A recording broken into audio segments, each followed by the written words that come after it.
latar belakang. Beberapa tahun belakangan ini kita sering menjumpai kasus plagiarisme yang menghebohkan dunia akademis dan literasi. Salah satu contohnya adalah tindakan plagiarisme yang pernah menggemparkan dunia pada masanya dilakukan oleh Kavya Wiswanatha yang menerbitkan novel pertamanya dengan tokoh utama seorang gadis cerdas yang tengah putus asa karena ingin masuk ke Harvard. Tak lama setelah novel itu meledak, sebuah fakta akhirnya terungkap. Kavya diketahui melakukan plagiarisme secara tidak sengaja terhadap karya yang dimiliki oleh Megan McCafferty. Mulai dari tokoh serta plot cerita secara keseluruhan hingga pada akhirnya buku itu ditarik dari peredaran. Kasus lainnya juga dialami oleh William Lauder, seorang sarjana literasi klasik dari Universitas Edinburgh agar terkenal. Ia pun menyusun sebuah rencana jahatan. Sasarannya adalah John Milton, penulis terkenal buku Paradise Lost. William secara gamblang menuduh John sebagai seorang plagiator. Ia menulis esai mengenai hal tersebut. Untuk mendukung teorinya, ia membuat karya Latin tua yang mirip dengan karya John. Tujuannya agar reputasinya sebagai ahli literasi bisa naik daun dan ia menjadi terkenal. Sayangnya aksinya terketahuan dan William dipaksa meminta maaf kepada John. Karirnya berhenti dan berkarir sebagai penjaga toko. Kasus plagiarisme juga menjalar di Indonesia. Ironisnya, kasus ini terjadi di kalangan player elite yang notabene adalah orang-orang terpelajar yang sepatutnya menjadi contoh bagi kalayak karena seharusnya memiliki kepedulian akan plagiarisme jauh lebih tinggi dari masyarakat awam dan selalu menampilkan karya yang sangat syarat akan makna. Tertuduhnya adalah nama besar seorang Khalid Anwar yang menuduh juga bukan orang sembarangan melainkan Hans Bergjasin alias Habib Jasin yang bergelar Paus Sastra Indonesia. Tuduhan bagi si binatang jalang ini adalah menjiplak karya Archibald Masleus yang berjudul Ribat Young Soldiers. Kendati demikian, Jasin tidak menyalahkan Khairil. Ia menyatakan bahwa karya Khairil tetap ada rasa Khairil di dalamnya yang tak bisa hilang. Kasus plagiarisme yang dicontohkan di atas bukanlah satu-satunya kasus pelanggaran kode etik dalam penelitian dan penulisan artikel ilmiah. Setidaknya terdapat 3 pelanggaran kode etik dalam penelitian dan penulisan artikel ilmiah di samping pelanggaran lain yang tidak kalah meresahkan. Di antara pelanggaran-pelanggaran tersebut ialah virus atau pembajakan, plagiarisme dan falsifikasi atau kasus 2008. Kasus plagiarisme seperti dicontohkan pada kasus Kavya Wiswanatha ialah menjiplak karya secara keseluruhan sehingga mengurangi klimaks dari alur ceritanya. B. Tujuan penulisan makalah. Tujuan penulisan makalah ada 6. Yang pertama, sebagai wahana untuk melatih ide tersurat atau hasil peneliti dalam bentuk karya ilmiah yang sistematis dan metodologis. 2. Makalah ilmiah yang telah ditulis diharapkan menjadi wahana transformasi pengetahuan antara sekolah dan masyarakat. 3. Menumbuhkan etos ilmiah di kalangan siswa sehingga tidak hanya menjadi konsumen ilmiah pengetahuan, tetapi juga mampu menjadi penghasil atau produsen pemikiran dan karya tulis dalam bidang ilmu pengetahuan, terutama ketika siswa tamat dari sekolah. 4. Membuktikan pengetahuan dan potensi ilmiah yang dimiliki oleh siswa dan menghadapi dalam bentuk karya ilmiah yang bersangkutan setelah mendapat pengetahuan. 5. Melatih keterampilan dasar untuk melakukan peneliti. 6. Menambah pengetahuan tentang etika penulisan yang sering kali diabaikan oleh para penulis. C. Manfaat penulisan makalah. Melatih untuk mengembangkan keterampilan membaca yang efektif. Melatih untuk menggabungkan hasil bacaan dari berbagai sumber. Mengenalkan dengan kegiatan kepustakaan. Meningkatkan pengorganisasian fakta data secara jelas dan sistematis. Memperoleh kepuasan intelektual. Memperluas cakrawala ilmu pengetahuan. sebagai bahan acuan penelitian pendahuluan untuk penelitian selanjutnya serta dalam penulisan artikel selanjutnya. D. Pembahasan. Dalam kaitan dengan berkala ilmiah, menjadi kewajiban bagi penulis untuk mengikuti selingkuh yang ditetapkan berkala yang disetujui. Seorang penulis yang mengetahui etika dalam penulisan artikel ilmiah akan menjunjung tinggi hak, pendapat atau temuan orang lain serta menyadari sepenuhnya untuk tidak melakukan pelanggaran ilmiah. Pelanggaran tersebut diantaranya: yang pertama, fabrikasi data. Mempabrik data atau membuat data sebenarnya tidak ada atau lebih umumnya membuat data aktif. Yang kedua, kualifikasi data. Bisa berarti mengubah data sesuai dengan keinginan, terutama agar sesuai dengan simpulan yang ingin diambil dari sebuah penelitian. Ketiga, plagiarisme.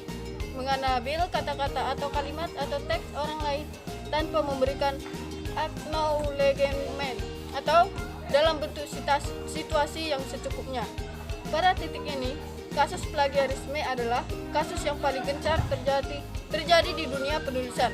Oknumnya pun bermacam-macam, mulai dari anak sekolahan, mahasiswa, seorang dosen, bahkan penyair terkenal sekalipun pernah melakukannya.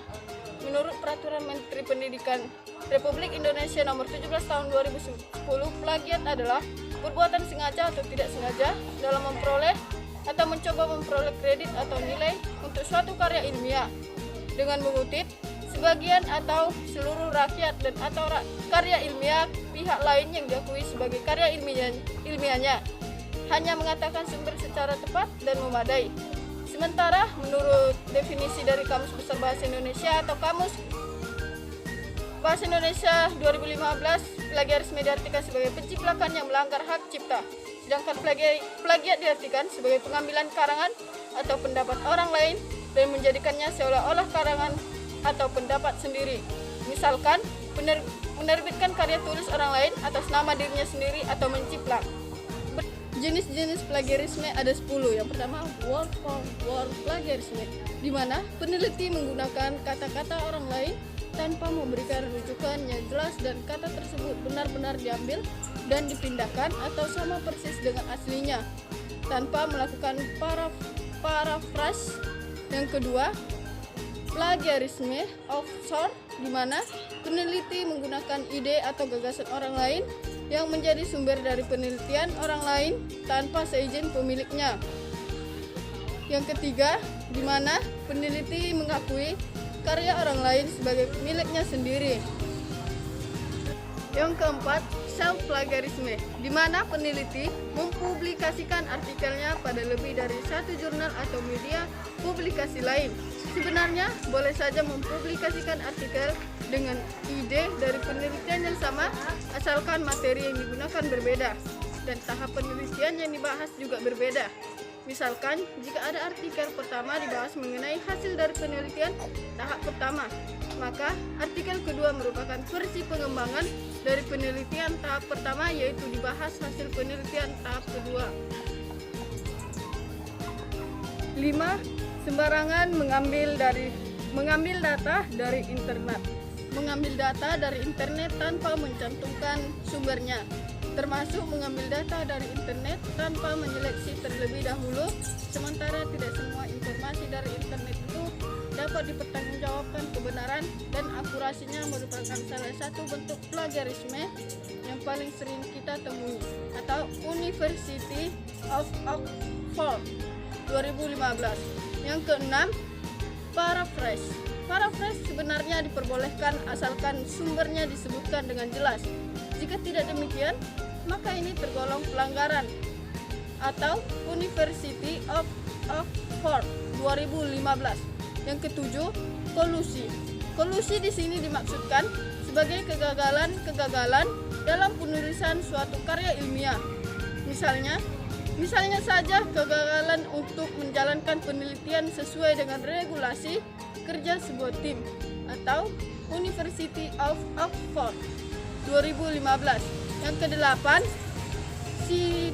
situasi yang tidak akurat merupakan kesalahan dalam pencantuman situasi sehingga data mengenai sumber referensi tidak dapat diakses. atau University of Oxford 2015. Yang ke-9, tidak dicantumkan ucapan terima kasih atau penghargaan kepada pihak-pihak yang telah ikut berkontribusi dalam penulisan artikel atau University of Oxford 2015. 10. Menggunakan jasa agen profesional. Menggunakan jasa agen profesional atau orang lain dalam penulisan atau University of Oxford 2015, misalnya menggunakan jasa tulis skripsi atau jasa tulis paper dengan mencantumkan atau memodifikasi hasil dari penelitian orang lain yang kini masih saja banyak dijumpai di Indonesia. Pelaku bisnis ini biasa dikenal juga sebagai ghostwriter. Penyebab terjadinya plagiarisme. Yang pertama, sosialisasi tentang plagiarisme masih minim. Penyebab atau faktor penyebab plagiarisme yang pertama adalah minimnya sosial tentang plagiarisme itu sendiri. Plagiarisme adalah tindakan yang tidak terpuji dan bisa menyeret pelakunya ke jalur hukum. Hal ini menunjukkan betapa seriusnya dampak plagiarisme dan harus dicegah sejak awal. Maka, perguruan tinggi manapun diharapkan sudah melakukan sosialisasi yang maksimal terhadap plagiarisme tersebut. Mahasiswa sejak awal perkuliahan diharapkan sudah diberi edukasi mengenai apa itu plagiarisme, bentuk-bentuknya, dampaknya, dan bagaimana menghindarinya. Sayangnya, belum semua perguruan tinggi dan mahasiswa maupun dosen paham mengenai plagiarisme sampai mendetail. Minimnya, sosialisasi menjadi penyebab dan kemudian meningkatkan risiko terjadinya tindakan plagiarisme di lingkungan perguruan tinggi, baik yang dilakukan mahasiswa maupun dosen. 2. Pemahaman yang kurang terhadap suatu topik. Saat menulis sebuah karya tulis, maka perlu memahami topik dengan sangat baik.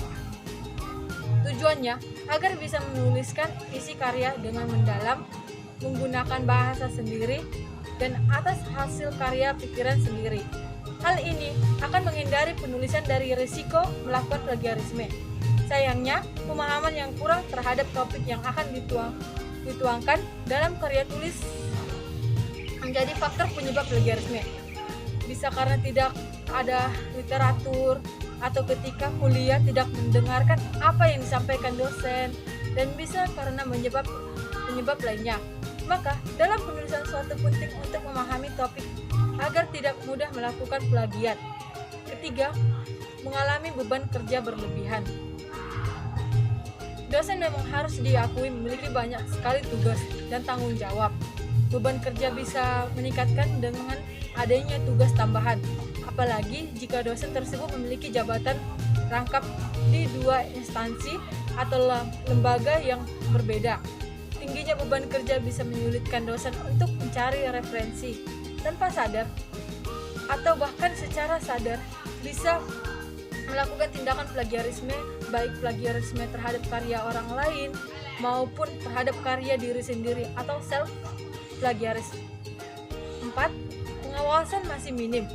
Minimnya pengawasan juga menjadi faktor pemicu tindakan plagiarisme. Sebab dalam penulisan karya tulis memang paling mudah adalah copy paste karya orang lain. Jika tidak ada proses pengecekan terhadap karya tersebut, maka pelaku bisa santai dan berulang kali melakukannya. Padahal tindakan plagiarisme akan menurunkan kualitas sebuah karya tulis sekaligus menurunkan kredibilitas dari penulis, sehingga selalu dicap sebagai pelaku plagiarisme. Oleh sebab itu, perguruan tinggi perlu melakukan pengawasan yang ketat agar semua warga di dalamnya tidak melakukan plagiarisme. Yang kelima, kemajuan teknologi khususnya internet. Kemajuan teknologi juga menjadi faktor penyebab plagiarisme, khususnya internet dan perangkat yang digunakan untuk mengaksesnya. Teknologi memudahkan siapa saja untuk menemukan literatur, baik dalam bentuk buku elektronik, artikel di sebuah website, dan sebagainya. Konten tersebut bisa dengan mudah diunduh, di copy paste, dan kemudian tidak mencantumkan kredit, merasa mencantumkan sumber di daftar pustaka saja sudah cukup ternyata salah. Tetap perlu mencantumkan kredit atau sitasi agar bebas dari tindakan plagiarisme, maka pemanfaatan internet harus bijak dan edukasi tentang plagiarisme harus mendalam. 6. Punya sifat malas. Sifat malas yang dimiliki kalangan akademik, baik mahasiswa maupun dosen juga bisa menyebabkan tindakan plagiarisme. Mengapa? Sebab saat seseorang malas mengakses internet untuk mencari tahu bagaimana melakukan kredit yang benar, sekaligus malas mencari referensi agar karya tulis karya informasi dan bebas plagiat, maka orang tersebut punya kecenderungan besar melakukan tindakan plagiarisme. Sehingga faktor individual memang memberi pengaruh paling besar, sebab edukasi sering apapun jika individu tersebut malas, maka dijamin tindakan plagiarisme akan tetap dilakukannya. 7. Punya attitude negatif. Etika dan moral diketahui menjadi landasan penting dalam menjalani kehidupan. Ketika seseorang punya etika yang baik dalam menulis karya, maka dijamin akan bebas dari tindakan plagiarisme karena menjunjung tinggi kejujuran. Hanya saja, tidak semua orang mempunyai moral yang baik dan membuatnya sering melakukan plagiarisme. 8. Tekanan berlebihan dari lingkungan sekitar. Faktor penyebab plagiarisme lainnya adalah adanya tekanan lebih dari lingkungan sekitar, misalnya mahasiswa dituntut oleh dosen atau mungkin orang tuanya untuk mempunyai karya tulis yang sempurna, sekaligus mendapatkan nilai mata kuliah yang memuaskan sehingga bisa dibanggakan.